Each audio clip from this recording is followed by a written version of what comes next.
Hi, I'm Julie Garland McClellan, and one of my professional services is mentoring and coaching company directors so that they can develop their careers and reach their full potential. Now, people often joke about the fact that becoming a company director is kind of hard because unless you've already done it, you don't have the experience, so you don't get given the job.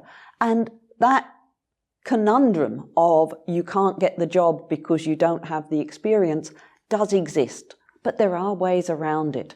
And I'm just going to share some of those ways with you briefly now. So the first way to get around that conundrum is to be known and trusted by people who are already company directors. That means that you need to come into their orbit and do something that firstly they perceive as valuable, secondly they perceive as reliable, and thirdly they perceive as memorable. So you want them to remember that it was you that did this. That doesn't sound quite so hard as becoming a director before you can become a director. Then, once you are known and trusted and remembered, you need to think about the next step, and that is honing your competitive advantage in the boardroom. And the best way to do that is to have a specific skill that adds value just for that board and for those directors. Nobody is going to invite you onto their board just because you happen to be able to fog a mirror and you have a little piece of paper that says you did a company director's course. So really important.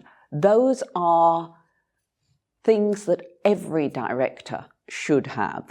What do you have that sets you apart from every other director and makes you especially desirable for certain boards? Which brings me to the next point. When you want to join a board, it is no good saying, I just want a board, or anything that pays, or something in the social sector. You really need to be very clear that I am looking for a board that operates this particular governance model, that is facing these particular challenges in this particular industry sector, probably this size of company. You might think that you are limiting your options, and indeed you are, but by taking an absolute sniper shot at your target, you stand a much better chance than if you simply adopt the mud on the wall strategy of flinging everything you've got and hoping that something sticks. So really important, think through what is your one specific unique skill and which boards would benefit most from it. Once you've got that nailed, you are now starting to look like an attractive proposition to those directors who know, trust, and remember you. In addition to that, you need to be somebody that behaves appropriately in the role. Now, I know the newspapers are absolutely chock full of boards behaving badly, and you're probably thinking, what on earth is appropriate in that context? Well, confidential. What's said in the boardroom must stay in the boardroom. Collegiate, you must hang together with your fellow directors. I am always amazed when I remember going once to America and I saw the Liberty Bell and the Declaration of Independence, and I actually got to see Benjamin Franklin's personal copy. And in the margin he had written, "Now we must hang together, for if not, we will hang separately." And you will. So as directors, joint and several liability is one of those legal regimes that necessitates collegiate and confidential behaviour. You also need to treat your fellow directors with the respect they deserve. They also are on the board for a reason and have a contribution to make. There is no space in the boardroom for a director who does not listen to his or her peers. You need to listen and you need to consider what you hear. Do not just dismiss things that don't comply with your personal viewpoint, and do not think that you can stop listening simply because you have enough numbers to win the day should the matter go to a vote. There is always value in hearing the dissenting side, even if the value is purely social from the fact that the other party feels heard and respected. So those are some of the key behaviours. Another key behaviour, which you'd think was pretty much at odds with the first ones, is you need to be an independent thinker. Directors are responsible for undertaking diligent, specific and independent analysis into the matters on which they are deciding. That is the legal black letter law standard. And independent is actually quite hard when you're on a board, because most of the information you get is pushed up to the board by the management team.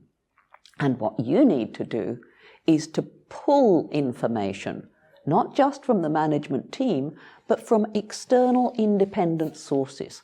You need to put what you are being told in your boardroom into the context of what is going on in your daily life. And when you can do that, then you are in a position to confidently and competently make decisions that other directors will trust. Trust is so important in the boardroom. The other thing I notice, particularly with the very successful directors, and I spent some time on the AICD Council here in Australia, and I noticed that the directors who were most successful were the ones who networked most purposefully. They were the ones who were absolutely crystal clear that after this board tenure ends, I want to go on one of these 2 or 3 boards. These are the people I need to know. These are the things those people need to know about me. They need to be able to envisage me in their boardroom doing the things I do and adding that unique special value that I can add. So that networking with purpose, yes, it feels a little cold-blooded, but actually, if you are a company director, you should enjoy the company of other company directors and find your networking is a source of joy and inspiration, as well as something that you do purposefully, aiming at your next board appointments and the overall development of your portfolio. Another thing that you will find with company directors is that they are very, very clear that the job of communicating with their stakeholders is one that the board delegates to management at its peril. And delegating it to an external consultant is even worse. Good directors are extensively networked with the stakeholders of the businesses that they direct. So even though you may have a very expert legal team, you may have a very expert investor relations team, you may have a very expert CEO, that does not mean as a board that you can be remote and divorced from understanding your key stakeholders, whether that's shareholders or employees or customers or the community in which your organisation operates. And these are some of the different perspectives that I assist directors with. And that's before we've even started looking at what are the Corporations Act duties, what are the ACNC Act duties, what are your duties under any of those 108 different pieces of legislation that put a personal liability on company directors for the actions of their companies. So if that sounds like the sorts of things that you would be willing to learn, then you sound like the sort of person who'd be capable of becoming a successful company director.